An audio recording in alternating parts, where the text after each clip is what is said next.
네, 먼저 당선인 소식부터 알아보겠습니다. 윤석열 대통령 당선인이 오늘 서울 통이동에 있는 집무실로 첫 출근을 했습니다. 본격적인 정부 인수 준비에 돌입을 한 건데요. 인수위 인선도 속속 공개되고 있습니다. 대선 패배 후 비대위 체제로 전환한 더불어민주당 오늘 첫 회의를 열고 향후 대책을 논의했는데요. 국회 취재기자 연결해서 자세한 내용 알아봅니다. 김태민 기자. 네, 국회입니다. 네, 윤 당선인의 첫 출근 오늘 몇 시에 했고 또 어떤 이야기를 했습니까? 네, 윤석열 당선인은 오늘 오전 10시 50분쯤 서울 통이동에 마련된 집무실로 첫 출근했습니다. 이어 오전 11시부터 안철수 인수위원장과 권영세 부위원장, 원희룡 기획위원장과의 차담회를 진행했는데요. 윤 당선인은 차담회를 시작하며 속도감 있게 일하는 정부로 업무 인수에 박차를 가해달라고 당부했습니다. 또 모든 국정 업무는 국민 통합을 위한 것이라고 강조하기도 했는데요. 들어보겠습니다. 국민들이 믿고 함께 하는 것에서부터 정부에 대한 신뢰가 형성되고 또한 어느 지역에 사느냐와 관계없이 국민들이 기회의 불이익을 받지 않도록 해야 합니다. 또 낮에는 첫 공개 행보로 서울 남대문 시장 상인들을 찾아 간담회를 가졌습니다.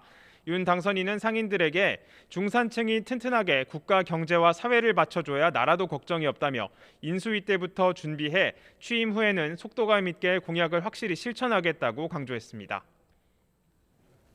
네, 그리고 대통령 인수위 주요 인선 결과도 하나씩 공개가 되고 있죠. 네, 그렇습니다. 윤석열 당선인은 인수위 산하 국민통합위원회 위원장에 김한길 전 대표를, 지역균형발전 특위위원장에는 김병준 전 상임선대위원장을 각각 임명했습니다. 윤 당선인의 말 들어보겠습니다. 김한길 대표께서는 세대와 계층을 아우르고 국민 통합을 이뤄낼 수 있는 분으로 모시게 됐습니다. 김병준 교수는 자치와 분권에 대한 오랜 경륜과 전문성을 바탕으로 현역 의원과 전문가들로 채워질 분과별 간사와 인수위원 명단도 대부분 정리된 상황으로 전해졌습니다.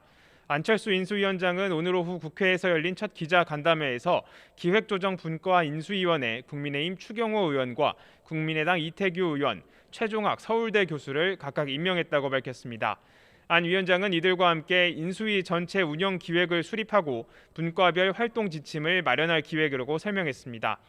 이어 인수위원 인선은 가능하면 이번 주말까지 마치는 걸 목표로 하고 있다며 그렇게 되면 이번 주말에서 다음 주 초부터는 정상적으로 인수위가 가동될 것이라고 설명했습니다.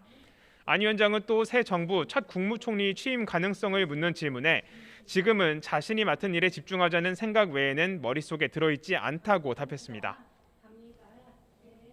대선에서 패배한 민주당은 오늘부터 비상대책위원회를 가동했죠? 네, 그렇습니다. 대선 패배 후 출범한 윤호중 비대위 체제가 오늘 첫 발을 뗐습니다. 윤 위원장은 대선 패배로 국민이 주는 메시지가 무엇인지 잘 새겨서 79일 앞으로 다가온 지방선거를 잘 치르도록 준비하겠다고 밝혔습니다. 이어 오전에는 국회에서 첫 비대위 회의를 열고 향후 당 수습 방안과 대책을 논의했습니다. 박지원 공동 비대위원장 등 비대위 절반을 차지하는 청년층 비대위원들이 앞으로 주도적 역할을 할 거란 전망이 나옵니다. 박 공동위원장의 회의 발언 들어보겠습니다. 더불어민주당은 닷새 전 선거 결과만 기억할 게 아니라 5년간 국민과 지지자들에게 내로남불이라 불리며 누적된 행태를 더 크게 기억해야 합니다. 하지만 당내 잡음도 여전한데요. 원내대표로서 대선 패배 책임이 있는 윤 위원장이 당 혁신을 이끄는 건 부적절하다는 지적이 따르고 있는 겁니다. 당 싱크탱크인 민주연구원장을 맡고 있는 노웅래 의원은 오늘 아침 라디오에 출연해 윤 위원장 체제가 국민에게 민주당의 쇄신 의지를 보여줄 수 있을지 의문이라고 공개 지적했습니다.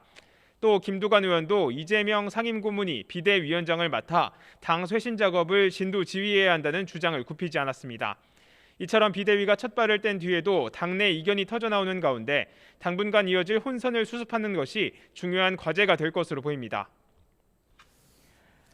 네, 민주당은 또 이달 안에 대장동 특검법을 처리하겠다고 밝혔는데 국회 논의는 어떻게 이루어질 전망입니까?